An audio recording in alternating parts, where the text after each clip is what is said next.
Judas, are you betraying the Son of Man with a kiss? The night had been quiet in the Garden of Gethsemane. Jesus had just finished praying, a moment of surrender, a moment of resolve.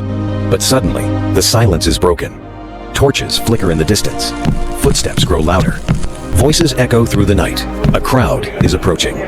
Not a crowd of followers, but a crowd sent to arrest him.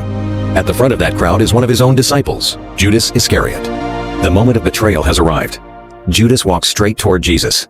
He greets him and kisses him. A simple gesture, once a sign of respect and friendship, now used as a signal for betrayal. Jesus responds calmly, "Judas, are you betraying the Son of Man with a kiss?" Before the disciples can fully react, the soldiers step forward and seize Jesus. In the confusion, Peter, one of Jesus' followers, draws a sword and strikes the servant of the high priest. But Jesus immediately stops him. "Put your sword back in its place."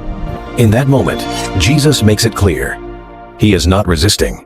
He is choosing this path. Jesus is bound and led away under guard by the Roman soldiers. Jesus is brought before the high priest and the council.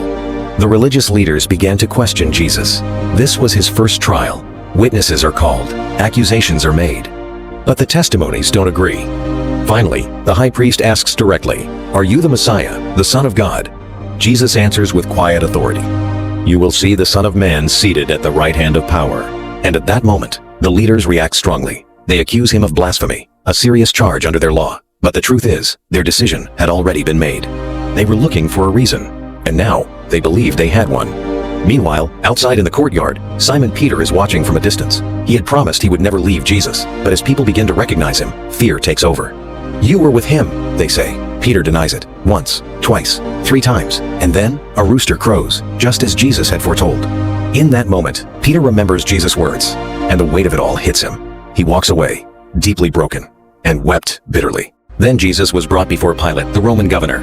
Pilate questioned him, "Are you the king of the Jews?" Jesus replied, "My kingdom is not of this world." Pilate found no guilt in him, yet the crowd demanded his death. The pressure builds. Pilate faces a choice: stand for justice or give in to the crowd. But even here, there are powerful lessons for us. This moment teaches us that following God's will may bring opposition, misunderstanding, and even suffering. But Jesus shows us that true strength is not in fighting back, but in trusting God's plan. Jesus stood silent in the face of false accusations. He did not defend himself aggressively. He did not fight back. Because his mission was bigger than the moment.